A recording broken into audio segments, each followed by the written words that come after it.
À notre époque, nous devons constater qu'en peu de temps, tout semble s'effondrer, perdre du sens, vaciller en annonçant la chute prochaine. Et ne pas vouloir y penser ou tenter de continuer, comme si rien ne pouvait vous affecter, ne pourra durer qu'un temps. La vie telle que vous l'avez connue s'estompe irrémédiablement dans le silence assourdissant de la résignation. Et les informations quotidiennes installent peu à peu un climat d'insécurité, voilant comme une brume menaçante vos projets d'avenir et vos espoirs. Pourtant, tout cela est prédit et écrit depuis des siècles. Où? Dans la Bible. La Bible, ce trésor qui renferme la parole de notre Seigneur Jésus. La Bible qui devrait être votre guide de vie. Et comme je l'ai expliqué précédemment, la parole est vivante, parce qu'elle a toutes les réponses à vos questions.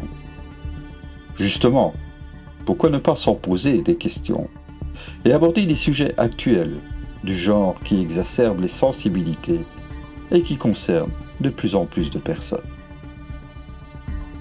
Parce que si la Bible a toutes les réponses, elle nous permet également de constater de nos yeux que les signes annonçant les temps de la fin, décrits dans l'Apocalypse de Jean, sont de plus en plus nombreux. Elle annonce également l'enlèvement des justes, la révélation de l'Antéchrist et les 7 années de tribulation, avant le retour glorieux de notre Seigneur Jésus et le jugement de Dieu pour tous les êtres humains, passés et présents. Dès lors, il n'est plus temps de tergiverser et faire ce choix est crucial. On ne peut servir 2 maîtres et ne pas choisir revient à rester esclave du monde et de ses désirs, donc du diable.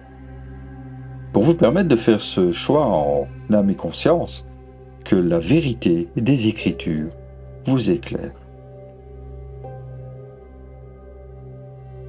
Je veux être tout à fait impartial et n'émettre aucun jugement, car il est écrit « De plus, ne jugez point, et vous ne serez point jugés. Ne condamnez point, et vous ne serez point condamnés. Pardonnez, et on vous pardonnera. » Luc 6, verset 37. Alors Jésus s'étant redressé et ne voyant personne que la femme, il lui dit « Femme, où sont ceux qui t'accusaient? Personne ne t'a-t-il condamné ?» Elle dit « Personne, Seigneur. » Et Jésus lui dit « Je ne te condamne point non plus. Va-t'en et ne pêche plus à l'avenir. » Jean 8, versets 10 à 11. Toutes les réponses seront uniquement des versets de plusieurs versions de la Bible pour le langage, mais principalement de la version de Jean-Frédéric Osterwald, et dont les références seront indiquées en dessous de l'image pour que vous puissiez les noter et les vérifier. Ce ne seront pas mes paroles, mais celles de Dieu. Amen.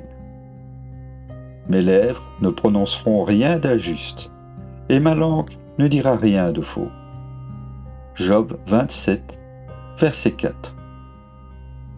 Vous n'ajouterez rien à la parole que je vous prescris, et vous n'en diminuez rien, afin d'observer les commandements de l'Éternel votre Dieu, que je vous prescris. Deutéronome 4, verset 2. Je te conjure devant Dieu et devant le Seigneur Jésus-Christ, qui doit juger les vivants et les morts lorsqu'il apparaîtra dans son règne, prêche la parole, insiste en temps et hors du temps, reprend, censure et exhorte avec toutes sortes de douceur et en instruisant. Car il viendra un temps que les hommes ne souffriront plus la salut doctrine, mais qu'ayant une démangeaison d'entendre des choses agréables, ils s'assembleront des docteurs selon leurs propres désirs. Et ils fermeront l'oreille à la vérité et se tourneront vers des fables. Mais toi, sois vigilant en toutes choses, endure les afflictions, fais l'œuvre d'un prédicateur de l'Évangile, remplis les devoirs de ton ministère. 2 Timothée 4, versets de 1 à 5.